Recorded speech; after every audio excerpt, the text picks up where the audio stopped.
Hello, good morning class. Today's topic is a single polynucleotide chain, double polynucleotide chain and Watson Crick model. तो आज हम nucleotide chain के बारे में discuss करेंगे, पॉलीन्यूक्लियोटाइड चेन के बारे में डिस्कस करेंगे और वाटसन एवं क्रिक मॉडल या डीएनए मॉडल के पर हम डिस्कस करेंगे। ठीक है, तो बेसिक इसके फंडामेंटल क्या हैं उसके बारे में हम स्टडी कर चुके हैं। तो सबसे पहले कुछ एक बार हम रिवाइज कर रहे हैं। आप जानते हैं कि जो जेनेटिक मटेरियल होता है is a nucleic acid. Genetic material किससे फॉर्म होता है? न्यूक्लिक एसिड से फॉर्म होते हैं। और nucleic acid are of two types, deoxyribose nucleic acid और राइबोज न्यूक्लिक एसिड। सभी जानते हैं, मतलब टू टाइप के न्यूक्लिक एसिड होता है। Nucleic acid deoxyribose nucleic acid and ribose RNA, ribose nucleic acid. Clear हो गया? तो डीएनए में डीऑक्सी राइबोज न्यूक्लिक एसिड और राइबोज न्यूक्लिक एसिड, ये इन दोनों की जो मोनोमर यूनिट क्या होती है? न्यूक्लिक एसिड की मोनोमर यूनिट। तो monomer unit of nucleic acid is a nucleotide. Clear हो गया? Monomer unit of nucleic acid is a nucleotide. तो ये जो न्यूक्लियोटाइड होता है, nucleotide is a unit of genetic material या न्यूक्लिक एसिड या डीएनए या आरएनए। इतना क्लियर हो गया न्यूक्लियोटाइड। अब nucleotide, how many types of nucleotide? तो न्यूक्लियोटाइड ये दो टाइप के होते हैं। न्यूक्लियोटाइड से ये टू टाइप के होते हैं। एक तो deoxy ribose nucleotide, deoxy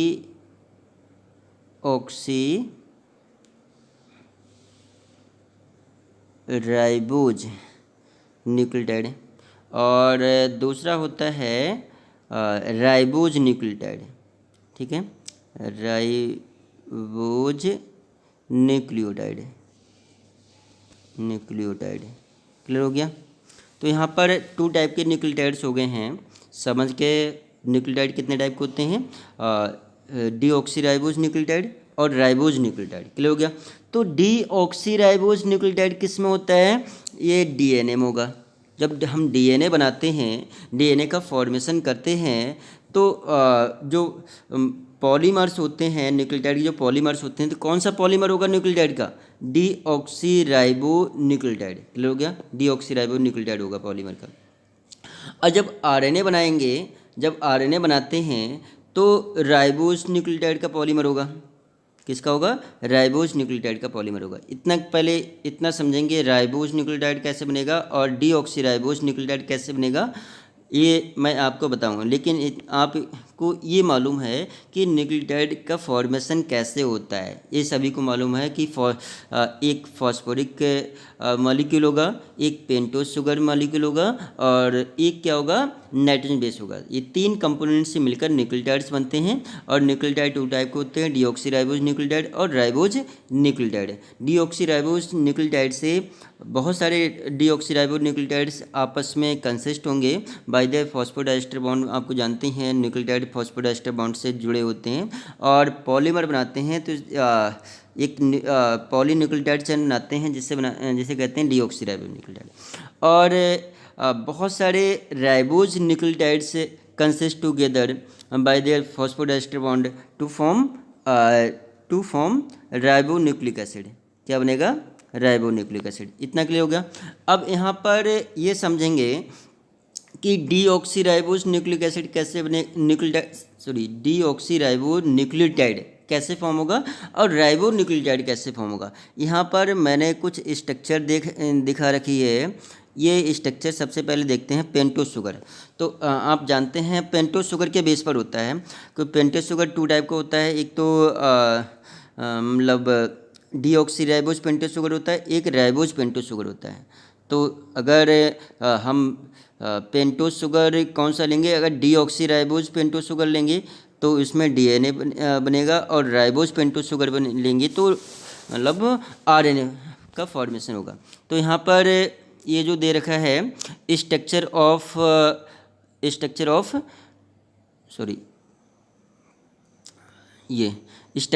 deoxyribose sugar, pentose sugar. तो यहाँ पर इसका फॉर्मूला क्या होगा, C6H10O5। क्लियर हो गया। डीऑक्सीराइबोज पेंटोज शुगर का फॉर्मूला क्या होता है, ये फॉर्मूला है C6H10O4। ये आपका फार्मूला हो गया। क्लियर हो गया। अब ये आपकी स्ट्रक्चर है डीऑक्सीराइबोज की। ये फर्स्ट कार्बन होगा, ये फर्स्ट कार्बन है, ये सेकेंड कार्बन है, ये थर्ड कार्बन है, ये फोर्थ कार्बन है, ये फिफ्थ कार्बन होगा। कितने कार्बन है, 5 कार्बन है। तो फर्स्ट कार्बन पे ये OH दे रखा है, ये क्या दे रखा है, OH दे रखा है।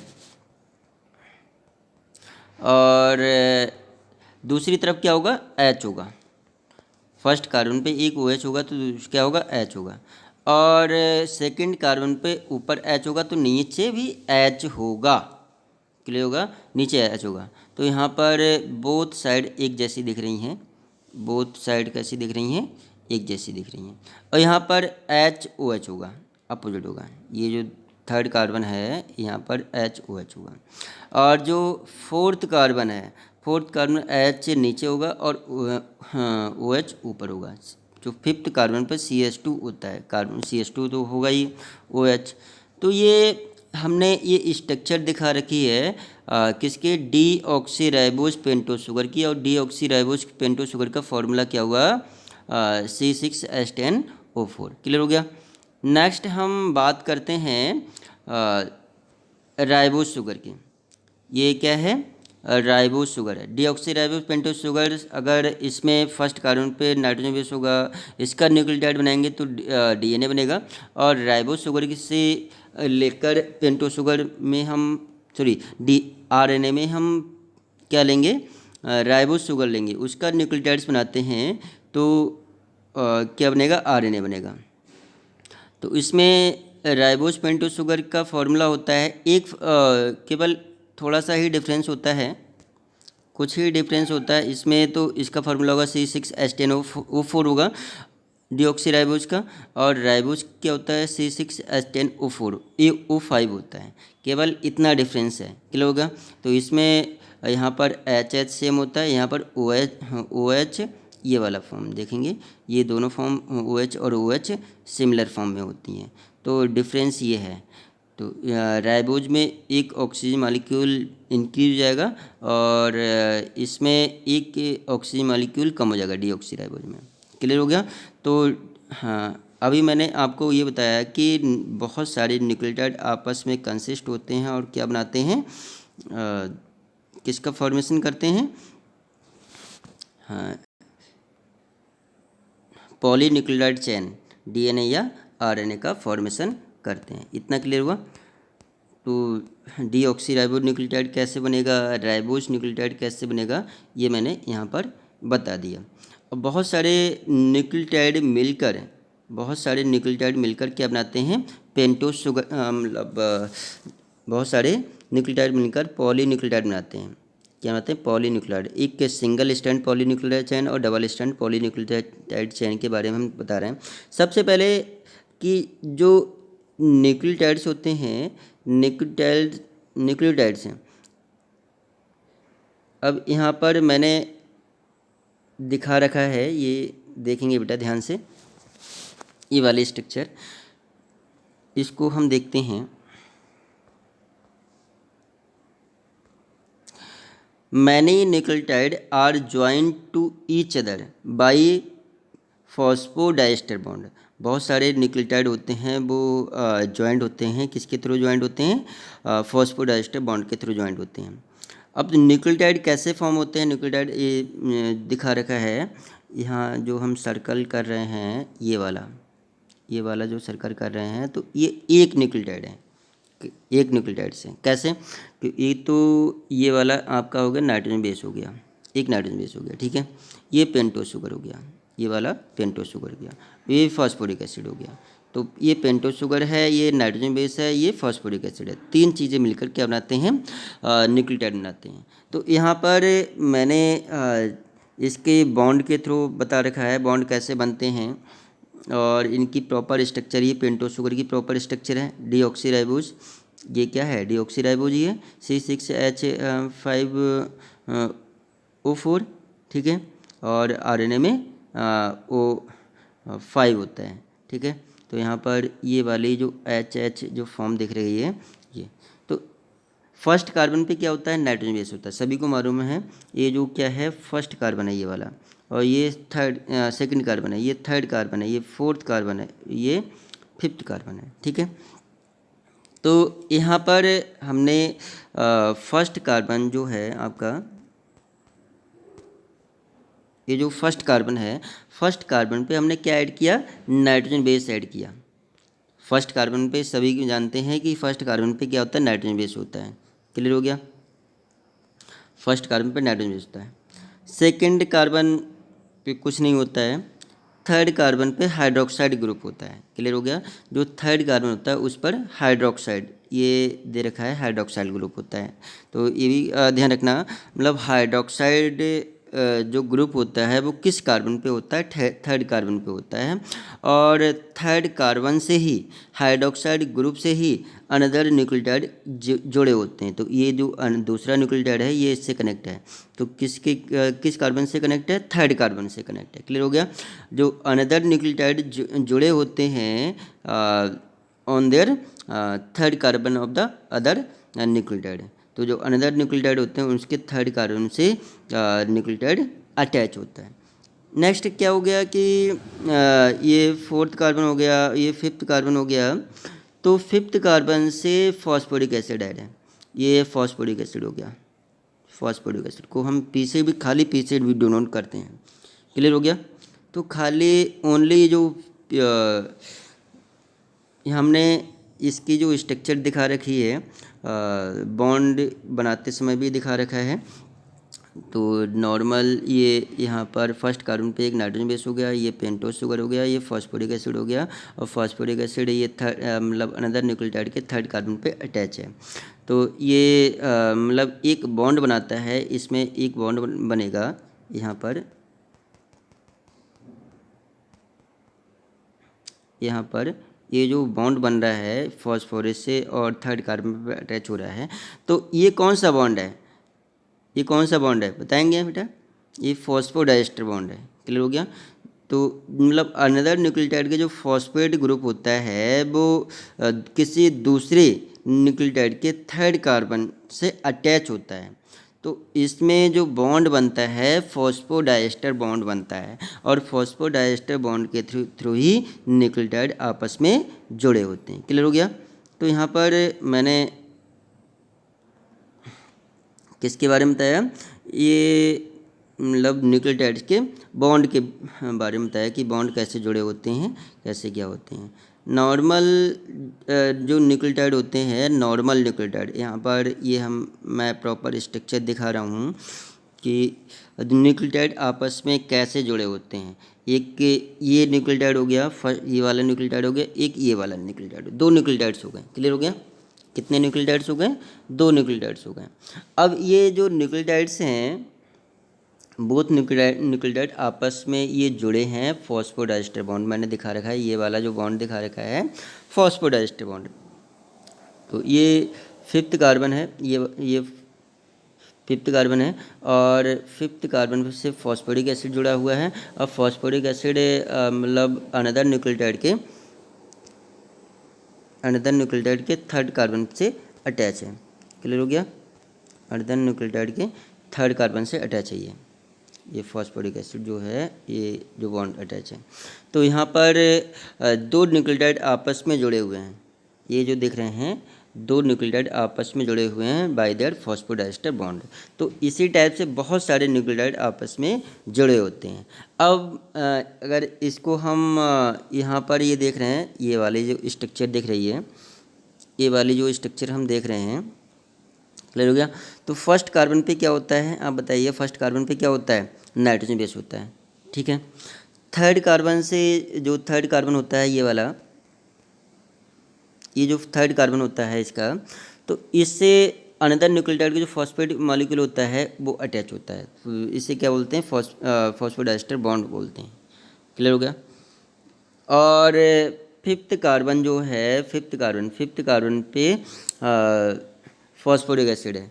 तो जो पहला ये फर्स्ट न्यूक्लियोटाइड होगा, ये फर्स्ट न्यूक्लियोटाइड है और ये सेकेंड न्यूक्लियोटाइड है, और ये दोनों न्यूक्लियोटाइड फॉस्फोडाइस्टर बॉन्ड के थ्रू आपस में जुड़े हुए हैं। क्लियर हो गया।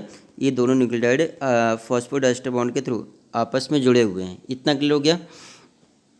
अब यहाँ पर ये आप जानते हैं कि जो न्यूक्लियोटाइड चेन होती है, बहुत सारे न्यूक्लियोटाइड आपस में जुड़े होते हैं, तो ये जो फर्स्ट चेन होती है उसे क्या बोलते हैं, 5 डैश कहते हैं। क्या बोलते हैं, 5 डैश। और यह जो लास्ट वाले टर्न होता है उसे बोलते हैं 3 डैश। ठीक है। और दूसरी जो चेन होती है 3 डैश टू 5 डैश। यहाँ पर मैं कुछ बताने की कोशिश कर रहा हूँ। चलो ये है यहाँ पर ये जो डीएनए का डायग्राम होता है इस टाइप से डीएनए का डायग्राम होता है, डबल हेलिकल फॉर्म होती है। तो एक जो फॉर्म होती है 3 डैश टू 5 डैश होती है, दूसरा 5 डैश टू 3 डैश होती है। क्लियर हो गया।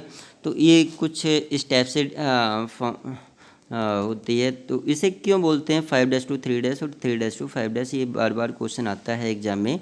तो इस 5 dash to 3 dash, 3 dash to 5 dash क्यों कहते हैं। ये हमने मान लिया 5 डैश है, ये क्या है, 3 डैश है। तो 5 डैश क्यों कहते हैं, क्योंकि जो फिफ्थ कार्बन होता है, जो फर्स्ट न्यूक्लियोटाइड का जो फिफ्थ कार्बन होता है उससे फॉस्फोरिक एसिड अटैच है। क्लियर हो गया। तो इस वाले से यहाँ पर कोई अनदर न्यूक्लियोटाइड अटैच है, नहीं है, फ्री फॉर्म में है, यहाँ पर कोई भी न्यूक्लियोटाइड अटैच नहीं है। क्लियर हो गया। इसीलिए मतलब इसे बोलते हैं फिफ्थ डैश। तो 5 डैश टू 3 डैश, तो ये समझिएगा 5 डैश होगी। और जो लास्ट, ये तो फर्स्ट न्यूक्लियोटाइड होगा, ये लास्ट न्यूक्लियोटाइड बोलेंगे। लास्ट न्यूक्लियोटाइड के तो ये कैसा होगा, ओपन होगा, और फर्स्ट कार्बन के फिफ्थ कार्बन ओपन होगा, और फर्स्ट न्यूक्लियोटाइड के फिफ्थ कार्बन ओपन होगा, फ्री होगा, और लास्ट न्यूक्लियोटाइड के जो थर्ड कार्बन होगा, ये थर्ड कार्बन होता है, वो कैसा होगा, ओपन होगा। ये जो थर्ड कार्बन कैसा, फ्री होगा, इसमें कोई भी न्यूक्लियोटाइड अटैच नहीं होगा। तो इसे क्या बोलेंगे, 3 डैश कहते हैं। क्लियर हो गया। 5 डैश टू 3 डैश किसे कहते हैं, 3 डैश टू 5 डैश किसे कहते हैं, ये आपको इतना क्लियर हो गया।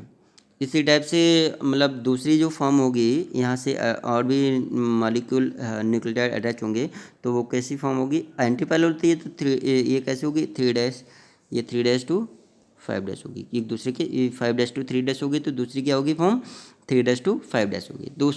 एक दूसरे के जो डीएनए में जो पैरेलल होते हैं तो वो कैसे होते हैं, एक दूसरे के एंटी पैरेलल हुए, कैसे होते हैं, एंटी पैरेलल। तो ये आपको इतना क्लियर हुआ होगा। नेक्स्ट मैं बात कर रहा हूँ डबल सिंगल पॉलीन्यूक्लियोटाइड चेन और डबल पॉलीन्यूक्लियोटाइड चेन। क्लियर हो गया। तो ये मैंने न्यूक्लियोटाइड के बारे में बताया था। यहाँ पर सॉरी,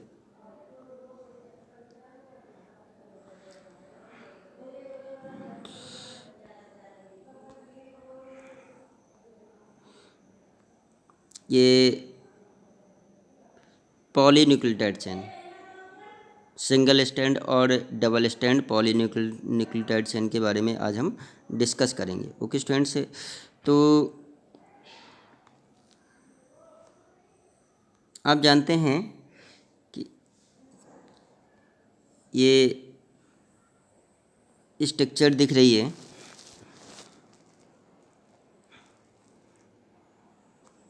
पॉलीन्यूक्लियोटाइड चेन। तो यहाँ पर मैंने बहुत सारे न्यूक्लियोटाइड के बारे में बता चुका हूँ। ये जो है फर्स्ट न्यूक्लियोटाइड है, ये फर्स्ट न्यूक्लियोटाइड, ये दूसरा न्यूक्लियोटाइड हो गया, तीसरा न्यूक्लियोटाइड हो गया, चौथा न्यूक्लियोटाइड हो गया। ठीक है, ये हाँ, ये क्लियर हो गया। अब ये न्यूक्लियोटाइड फर्स्ट कार्बन पे नाइट्रोजन बेस अटैच है, थर्ड कार्बन पे दूसरा न्यूक्लियोटाइड फॉस्फोडाइस्टर बॉन्ड अटैच है, फिफ्थ कार्बन पे फॉस्फोरिक एसिड अटैच है। क्लियर हो गया। तो यहाँ पर ये जो फॉर्म कहलाएगी डबल, ये तो है डबल पॉलीन्यूक्लियोटाइड चेन, और ये जो इतनी जो फॉर्म कहलाती है, ये जो फॉर्म कहलाएगी, ये क्या कहलाएगी? Single polynucleotide chain. क्लियर हो गया बेटा। ये इतनी जो फॉर्म कहलाती है सिंगल पॉलीन्यूक्लियोटाइड चेन। अगर इतना आप बना देंगे, अगर क्वेश्चन आ गया draw the diagram of single polynucleotide chain, clear हो गया। तो पॉलीन्यूक्लियोटाइड इस टाइप से नहीं आएगा कि डीऑक्सी राइबो पॉलीन्यूक्लियोटाइड चेन बनाइए या फिर राइबोज न्यूक्लियोटाइड चेन बनाइए, इस टाइप से नहीं आता। लेकिन मैंने यहाँ पर आपको समझा दिया था, ठीक है। केवल इसी टाइप से आएगा, draw the diagram of single polynucleotide chain या draw the diagram of double polynucleotide chain. Clear हो गया। तो से पहले हम समझेंगे सिंगल पॉलीन्यूक्लियोटाइड चेन क्या होती है। ये जितने भी न्यूक्लियोटाइड हैं, ये एडेनिन नाइट्रोजन बेस का न्यूक्लियोटाइड है। ये वाला जो है एडेनिन, फर्स्ट वाला एडेनिन नाइट्रोजन बेस का न्यूक्लियोटाइड हो गया। और ये जो होता है ग्वानिन नाइट्रोजन बेस का न्यूक्लियोटाइड हो गया। ये साइटोसिन न्यूक्लियोटाइड का नाइट्रोजन बेस का न्यूक्लियोटाइड हो गया। ये थायमिन नाइट्रोजन बेस का न्यूक्लियोटाइड हो गया। क्लियर हो गया। ये 4 न्यूक्लियोटाइड हो गया। और ये सभी के जो फॉस्फोरिक एसिड जो बॉन्ड होता है, सॉरी फॉस्फोडाइस्टर बॉन्ड, ये थर्ड कार्बन से अटैच है, ये भी थर्ड कार्बन से अटैच है, ये भी थर्ड कार्बन से अटैच है। क्लियर हो गया। तो ये सभी, एक तो ये न्यूक्लियोटाइड है, यहाँ पर मैं दिखा रहा हूँ। एक तो आपका ये वाला न्यूक्लियोटाइड हो गया, एक ये न्यूक्लियोटाइड हो गया, और एक इस टाइप से ये न्यूक्लियोटाइड हो गया। तो यहाँ पर आपके 4 न्यूक्लियोटाइड्स हैं। कितने न्यूक्लियोटाइड्स हैं? 4 न्यूक्लियोटाइड्स हैं। तो ये आपका सिंगल न्यूक्लियोटाइड हो गया।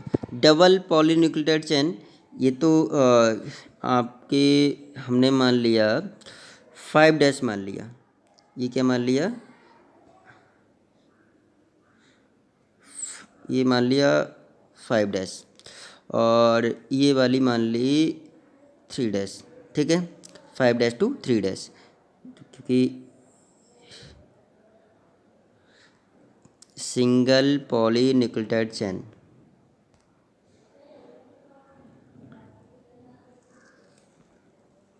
ये सिंगल पॉलीन्यूक्लियोटाइड चेन ये हो गया 5 डैश टू 3 डैश बना देंगे आप। अब ये होता है एंटी पैरेलल। अगर डबल पॉलीन्यूक्लियोटाइड चेन की बात करते हैं तो कैसा होगा? एंटी पैरेलल होते हैं दोनों फॉर्म, दोनों जो चेन होती हैं कैसी होती हैं? एंटी पैरेलल होते हैं एक दूसरे के। ये 5 डैश टू 3 डैश से है, तो ये कैसे होगी? 3 डैश टू 5 डैश होगी। क्लियर हो गया। ये 5 डैश टू 3 डैश होगी, 3 डैश टू 5 डैश होगी। तो ये आपस में ये अपोजिट, ठीक है। ये जो ये नाइट्रोजन बेस कैसे एडेनिन थायमिन के साथ पेयरिंग करेगा, ग्वानिन साइटोसिन के साथ पेयरिंग करेगा, साइटोसिन ग्वानिन के साथ पेयरिंग करेगा, और थायमिन एडेनिन के साथ पेयरिंग करेगा। तो थायमिन एडेनिन के साथ पेयरिंग कब करता है? डीएनए में, डीएनए न्यूक्लियोटाइड्स में, या न्यूक्लिक एसिड में बनेगा। डीएनए न्यूक्लिक एसिड में एडेनिन थायमिन के साथ ऑलवेज पेयरिंग करता है। और आरएनए न्यूक्लिक एसिड में, आरएनए में एडेनिन यूरेसिल के साथ पेयरिंग करता है। डिफरेंस ये है। ये गॉस्पेल रूल्स मैंने आपको बताया भी था। ओके स्टूडेंट्स,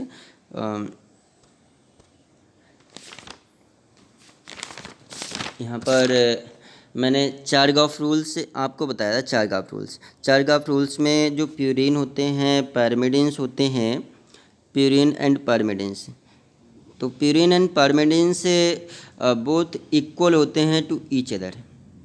ठीक है, एडेनिन थायमिन के साथ पेयरिंग करता है और थायमिन एडेनिन के साथ पेयरिंग करेगा। ग्वानिन साइटोसिन के साथ पेयरिंग करेगा तो साइटोसिन ग्वानिन के साथ पेयरिंग करेगा। तो एडेनिन, ठीक है, एडेनिन ग्वानिन साइटोसिन और थायमिन, तो ये आपका 4-5 नाइट्रोजन बेस होते हैं। तो हमने सिंगल स्टैंड और डबल स्टैंड पॉलीन्यूक्लियोटाइड चेन के बारे में बताया। दीज आर बहुत मोस्ट इम्पॉर्टेंट टॉपिक। बहुत ही इम्पोर्टेंट टॉपिक है आपका सिंगल स्टैंड और डबल स्टैंड पॉलीन्यूक्लियर चेन। ये 3 मार्क्स में भी आता है और 5 मार्क्स में भी आता है। तो फर्स्ट टॉपिक आपका क्लियर हुआ। नेक्स्ट टॉपिक आपका है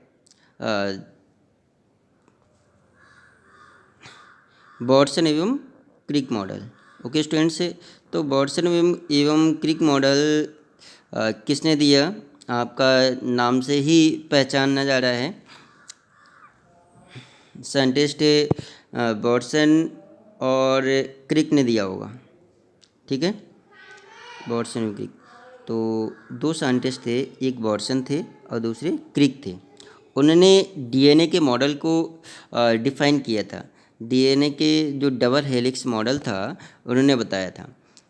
तो डीएनए की डबल हेलिकल फॉर्म कैसी होती है, किस टाइप की होती है, आप जानते हैं।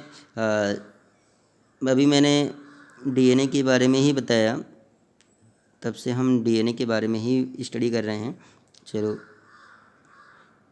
इस टाइप से कुछ होती है 5' to 3' और 3' to 5'। ठीक है, इस टाइप से हमने ये भी पढ़ा कि 5' to 3' क्यों होती है और 3' to 5' क्यों होती है, हम स्टडी कर चुके हैं। इस टाइप से कुछ स्ट्रक्चर होती है डीएनए की। और डीएनए आप जानते हैं, DNA is inheritable materials in all living beings except then the few viruses. कुछ वायरसेस में छोड़कर डीएनए क्या होता है, इनहेरिटेबल मटेरियल होता है। हेरिटेबल मटेरियल हुआ, और जो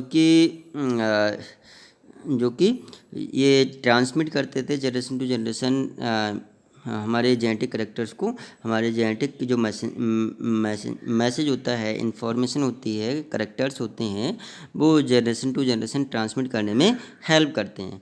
तो ट्रांसमिट इनमें ऐसी क्या चीज़ होती है, जीन होती है। जीन को सबसे पहले मेंडल ने फैक्टर के बारे में बताया कि फैक्टर्स होते हैं और फैक्टर ही ले जाते हैं। उसके बाद जॉनसन आया, जॉनसन ने पूरा जीन कंसेप्ट के बारे में बताया। जीन कंसेप्ट क्या होता है मैं पहले ही बता चुका हूँ। तो जीन आप समझ गए होंगे। Gene is the unit of genetic material. तो जेनेटिक मटेरियल की जो स्मॉलेस्ट यूनिट क्या होती है, जीन होती है। तो हम डीएनए के बारे में पढ़ेंगे। ये आज हम डीएनए के स्ट्रक्चर के बारे में पढ़ेंगे, बॉर्डसन एवं क्रिक मॉडल पढ़ेंगे कि इन्होंने इस मॉडल के बारे में किस टाइप से बताया, क्या होता है बॉर्डसन एवं Crick model, DNA model. Okay students, तो ये जो प्रॉपर स्ट्रक्चर दिख रही है डीएनए डबल हेलिक्स बॉर्डसन एवं क्रिक मॉडल, तो यहाँ पर क्लियर स्ट्रक्चर दिख रही है। ये 2 फॉर्म है इसकी, एक 5' to 3' है, दूसरा 3' to 5' है। क्लियर दिख रहा है? ठीक है, इसमें कुछ नाइट्रोजन बेस भी ऐड हैं। किसके फॉर्म स्ट्रक्चर है, डीएनए की स्ट्रक्चर है।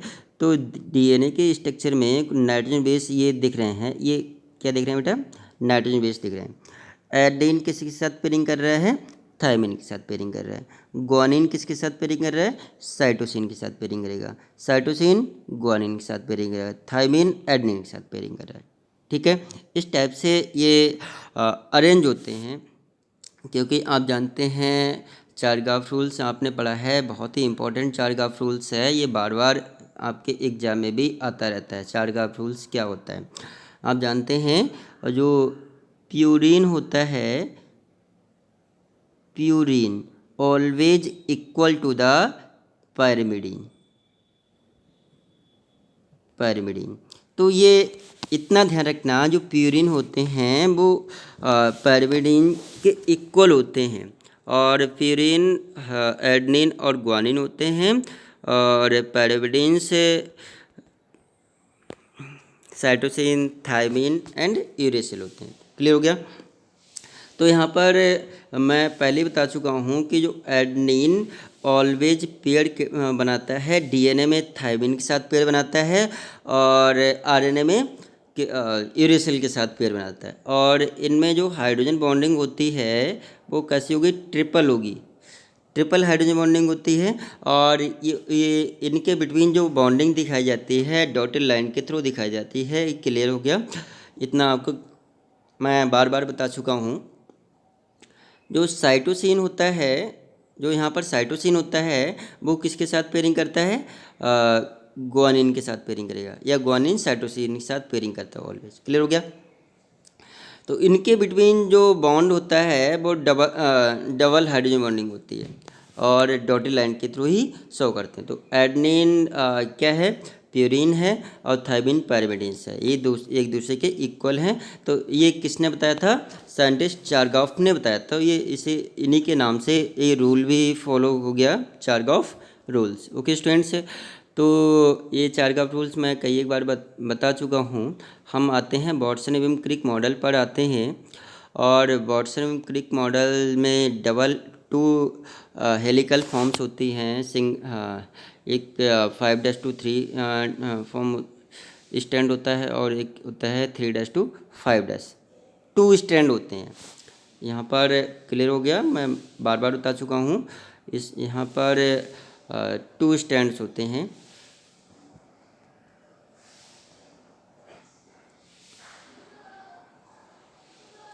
ये टू स्टैंड्स होते हैं। तो दोनों स्टैंड एक दूसरे के एंटी पैरेलल होते हैं। क्लियर हो गया? Both stand is a antiparallel to each other. Okay, तो यहाँ पर जो ये टर्न, एक टर्न दिख रहा है, एक टर्न, तो यहाँ से ये इस टाइप से मूव कर रहा है। ये जो इस टाइप से मूव कर रहा है, ये हाफ साइकिल कहलाएगी। और यहाँ से ये जो मूव कर रहा है, ये हाफ साइकिल कहलाती है। पूरी दोनों साइकिल क्या कहलाएंगी? जैसे हमने ये मूव करते हैं यहाँ से यहाँ तक, तो ये आधी साइकिल कहलाएगी। और यहाँ से यहाँ तक फिर से मूव किया तो फुल साइकिल कहलाती है। जहाँ से जाते हैं वहीं तक पहुँच जाते हैं। क्लियर हो गया? तो ये एक टर्न हो गया, एक टर्न। तो एक टर्न की जो हमने ये दिखा रखी है, ये यहाँ से यहाँ तक पूरा एक टर्न हो गई, एक साइकिल हो गया। ठीक है, तो एक टर्न की लेंथ कितनी होती है? ये आपका जो BDNA है, और वाटसन क्रिक मॉडल ने BDNA के बारे में बताया। बहुत सारे टाइप के DNA होते हैं, VDNA, DDNA, MDNA, ZDNA। ठीक है, तो लेकिन हम बेसिकली दो टाइप के DNA की बात करते हैं। एक होता है BDNA, और दूसरा होता है ZDNA। तो अभी हम किसकी बात कर रहे हैं? VDNA की बात कर रहे हैं। ठीक है, VDNA ऑलवेज, पहला करेक्टरिस्टिक्स यही होगा कि जो BDNA होता है, पहला करेक्टरिस्टिक्स क्या होगा कि जो BDNA होता है वो कैसा होता है? एक दूसरे के एंटी पैरेलल होते हैं, और ऑलवेज क्लॉकवाइज रोटेट करते हैं। क्लियर होगा? VDNA ऑलवेज क्लॉकवाइज रोटेट, जैसे जो घड़ी आप जानते हैं कि जो वॉच होती है वो क्लॉकवाइज रोटेट करती है। ठीक है, और जो ZDNA होता है वो एंटी क्लॉकवाइज रोटेट करता है। क्लियर हो गया? तो यहाँ पर VDNA और ZDNA के बिटवीन बहुत सारा कई बार डिफरेंस पूछ लेते हैं। तो यहाँ पर मैं अभी इस स्ट्रक्चर के बारे में स्टडी कर रहे हैं। बाद में BDNA और ZDNA के बारे में एक अलग से ही बताऊँगा। ठीक है, तो यहाँ पर ये जो दिख रहा है, एक मेजर ग्रुप दिख रहा है, एक माइनर ग्रुप दिख रहा है। 5-3 हो गया, 3-5 हो गया। टू एंटी पैरेलल स्टैंड्स होते हैं एक दूसरे के, और इनमें जो एक टर्न होता है, एक टर्न मैंने आपको बता दिया, एक पूरी साइकिल कंप्लीट करने में एक टर्न कहलाता है। और एक टर्न की जो लेंथ होती है, ये जो दिख रही है 3.4 नैनोमीटर। ठीक है, यहाँ पर हम कह सकते हैं 34 एंगस्ट्रॉन होती है। 34 एंगस्ट्रॉन भी कह सकते हैं एक टर्न की लेंथ, या एक साइकिल की लेंथ, और या फिर हम 3.4 नैनोमीटर भी कह सकते हैं। ठीक है, अब एक टर्न में हाउ मैनी बेस पेयर कितने होते हैं? अगर बेस पेयर की बात करते हैं तो ये जो दिख रहा है यहाँ से एक नाइट्रोजन बेस, चलो मैं बेस पेयर, अब इसमें एक टर्न में बेस पेयर कितने होते हैं? 10 होते हैं, ध्यान रखना। How many base pair in a one turn? How many base pair in a one turn? One turn की लेंथ कितनी होती है? मैंने अभी बता दिया आपको, 34 एंगस्ट्रॉन या फिर 3.4 नैनोमीटर। नैनोमीटर में बात कर रहे हैं। एक टर्न की लेंथ कितनी होती है? मैं बार बार पैरामीटर्स की बात कर रहा हूँ, ये पैरामीटर्स आपके बोर्ड एग्जाम में बहुत आते हैं। क्लियर हो गया? तो 3.4 नैनोमीटर हो गया। और एक टर्न में बेस पेयर कितने होंगे? ये दे रखा है बेस पेयर कितने होते हैं एक टर्न में? 10 बेस पेयर होते हैं।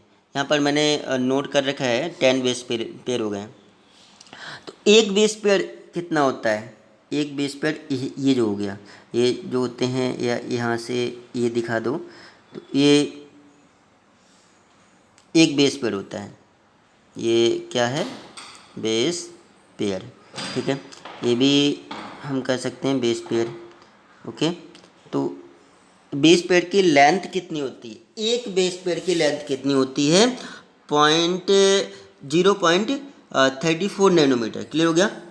तो यहाँ पर मैंने कुछ बताने की कोशिश किया है। आप जानते हैं वन टर्न की लेंथ कितनी होती है? 3.4 नैनोमीटर एक टर्न की लेंथ होती है। क्लियर हो गया? एक टर्न की लेंथ 3.4 नैनोमीटर हो गया। और एक टर्न में कितने बेस पेयर होते हैं? 10 बेस पेयर होते हैं। एक टर्न में कितने बेस पेयर होंगे? 10 बेस पेयर होते हैं। क्लियर हो गया? अब एक बेस पेयर जो ये मैंने अभी आपको बताया, जो ये हमने अभी आपको बताया, तो एक बेस पेयर है, ये क्या कहलाएगा? एक बेस पेयर कहलाएगा। तो एक टर्न में 10 बेस पेयर हो गया। और एक बेस पेयर की लेंथ कितनी होती है? How much length between a base pair या टू बेस पेयर के बिटवीन जो लेंथ होती है, एक बेस पेयर ये है, एक ये है, तो इनके बिटवीन जो लेंथ होती है वो कितनी होती है?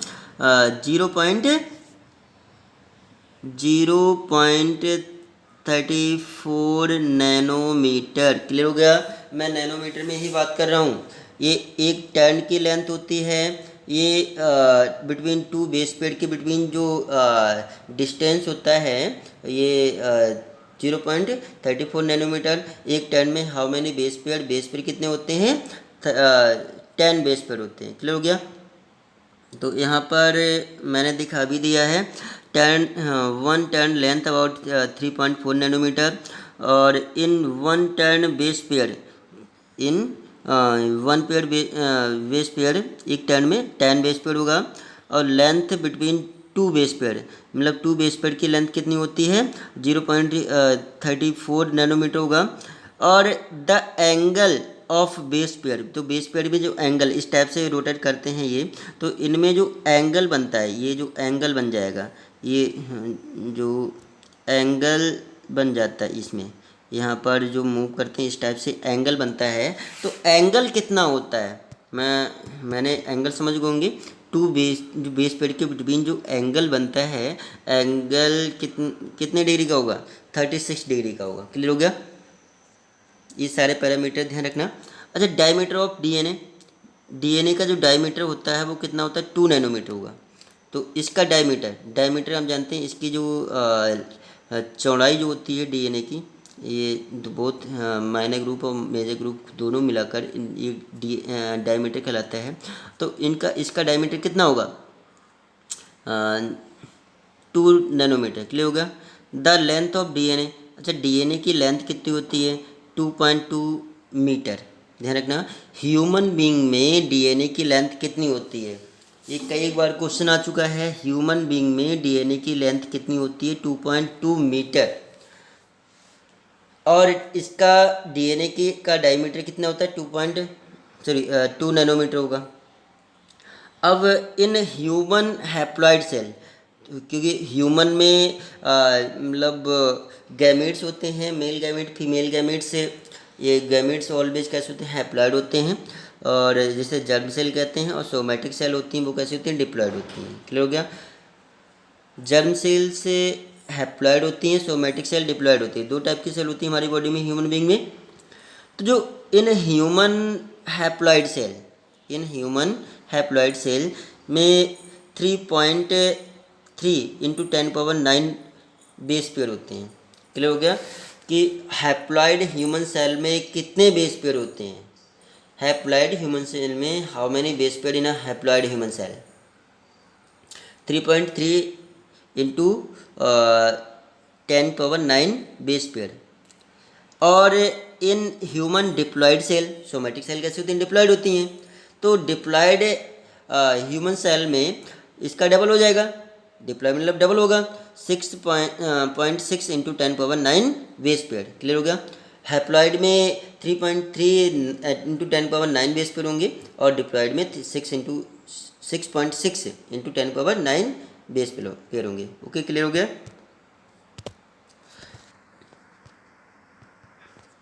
इन प्रोकैरियोटिक, जो प्रोकैरियोटिक सेल होती है बैक्टीरिया इकोलाई में, इनकी लेंथ कितनी होती है। प्रोकैरियोटिक सेल जो इकोलाई बैक्टीरिया होता है उसमें मतलब डीएनए की लेंथ कितनी होती है, how much length in a E coli bacteria. 1.36 nanometre, 1.36 sorry millimetre, किस में आएगा, मिलीमीटर में आएगा। और हमारे डीएनए की जो लेंथ होती है वो कितनी होती है, ह्यूमन बीइंग में डीएनए की लेंथ कितनी होती है, 2.2 मीटर। क्लियर हो गया। और इकोलाई बैक्टीरिया सेल में डीएनए की लेंथ कितनी होती है, 1.36 मिलीमीटर। तो ये हमने वाटसन एवं क्रिक के बारे में कुछ स्टडी किया। इनके कुछ पैरामीटर्स हैं, ये बहुत ही इम्पॉर्टेंट हैं, बार बार एग्जाम में भी आते हैं। एक बार इनके पैरामीटर रिपीट फिर से करते हैं। वन टर्न की लेंथ कितनी होती है, 3.4 नैनोमीटर। और how much base pair in a one turn, 10 base pair होते हैं। बिटवीन टू बेस पेयर की लेंथ कितनी होती है, 0.34 नैनोमीटर। और बिटवीन टू बेस पेयर में के बिटवीन जो एंगल बनता है वो कितना होता है, 36 डिग्री का होता है। और डीएनए का जो डायमीटर होता है 2 नैनोमीटर होता है। और लेंथ कितनी होती है डीएनए की, 2.2 मीटर होती है। और इकोलाई में लेंथ होती है 1.36 मिलीमीटर। और इन हैप्लॉइड ह्यूमन सेल में बेस पेयर कितने होते हैं, 3.3 इंटू 10⁻9। और डिप्लॉयड ह्यूमन सेल में बेस पेयर कितने होते हैं, 6.6 इंटू 10⁻9। तो आज हमने स्टडी किया था सिंगल स्टैंड पॉलीन्यूक्लियोटाइड चेन और डबल स्टैंड पॉलीन्यूक्लियोटाइड चेन और वाटसन एवं क्रिक के बारे में पढ़ा। और इनके कुछ पैरामीटर्स होते हैं वाटसन क्रिक मॉडल के, तो इसके बारे में स्टडी किया। Okay, thanks students.